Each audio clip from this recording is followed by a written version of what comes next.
Welcome to me ఇంటి వంట by Lakshmi. మీ ఇంటి వంటలో ఈ రోజు బాగా పండిన అరటిపళ్ళతో నోట్లో వేసుకుంటే అలా వెన్నలా కరిగిపోయేలా ఉండే హల్వాని చేసి చూపిస్తున్నాను. ముందుగా ఒక గిన్నెని తీసుకుని ఒక కప్పు బెల్లము, ఒక కప్పు నీళ్లు వేసుకుని ఈ గిన్నెని స్టవ్ మీద పెట్టేసుకుని ఇలా కలుపుకుంటూ ఉన్నామంటే బెల్లం కరిగిపోతుంది. బెల్లం కరిగితే సరిపోతుంది. ఇలా కరిగిన తర్వాత ఈ గిన్నెని పక్కన పెట్టేసుకోవాలి. ఇప్పుడు బాగా పండిన 3 అరటిపళ్ళను తీసుకుని పై తొక్క తీసేసుకుని అరటిపళ్ళను చిన్న చిన్న ముక్కలుగా కట్ చేసుకుని ఒక మిక్సీ జార్ లో వేస్తున్నాను. 3 అరటిపళ్ళను కూడా ఇలాగే మిక్సీ జార్ లో వేసుకుని గ్రైండ్ చేసుకుంటున్నాను. వీడియోలో చూపిస్తున్నా ఇలా గ్రైండ్ చేసుకుని మూత పెట్టేసి పక్కన పెట్టేసుకోవాలి. ఇప్పుడు స్టవ్ మీద ఒక కడాయి పెట్టేసుకుని ఇందులో 3 నుంచి 4 టేబుల్ స్పూన్ల వరకు నెయ్యి వేసుకోవాలి.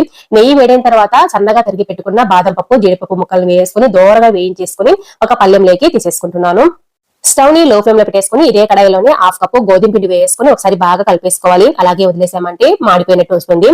ఇలా ఒకసారి కలిపేసుకున్న తర్వాత 1/2 కప్పు బొంబాయి రవ్వ, సూజీ రవ్వ, ఉప్మా రవ్వ అంటారు కదా, ఆ రవ్వను కూడా వేసుకొని ఈ గోధుమ పిండితో పాటే మంచి సువాసన వచ్చేంత వరకు ఇలాగే వేయించేసుకోవాలి. ఇలా వచ్చేంత వరకు వేయించేసుకొని ఇప్పుడు ఇందులో ముందుగా గ్రైండ్ చేసి పెట్టుకున్నాం కదా అరటిపళ్ళను, ఆ అరటిపళ్ళ పేస్ట్ ని ఇందులో వేసేసుకోవాలి.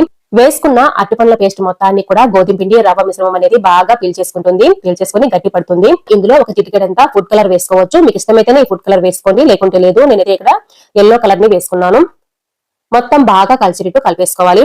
ఇలా బాగా దగ్గర పడిన తర్వాత ముందుగా మనము బెల్లాన్ని కరిగించి పెట్టుకున్నాం కదా, ఆ బెల్లం నీళ్ళని ఫిల్టర్ చేసి వేసుకుంటున్నాను. ఇలాగే స్టవ్ ని లో ఫ్లేమ్ లో పెట్టేసుకొని మొత్తం బాగా కలిసినట్టు కలిపేసుకోవాలి. వీడియోలో చూపిస్తున్నట్టుగా గరిటె సాయంతో ఇలా మెదుపుకుంటూ కలిపేసుకోవాలి. ఇలా కలిపేసుకున్న తర్వాత ఇందులో 1/2 టీ స్పూన్ వరకు యాలకుల పౌడర్ కూడా వేసుకొని మొత్తం బాగా కలిసేటట్టు కలిపేసుకోవాలి. ఇలా ఒకే ఉండలాగా రావాలి. అప్పటి వరకు ఇలాగే కలుపుకుంటూ ఉండాలి. ఇలా వచ్చిన తర్వాత ఇందులో మళ్ళీ 2 నుంచి 3 టేబుల్ స్పూన్ల వరకు నెయ్యి వేసుకోవాలి. వేసుకున్న నెయ్యి ఈ మిశ్రమం మొత్తం బాగా పీల్చేసుకుంటుంది.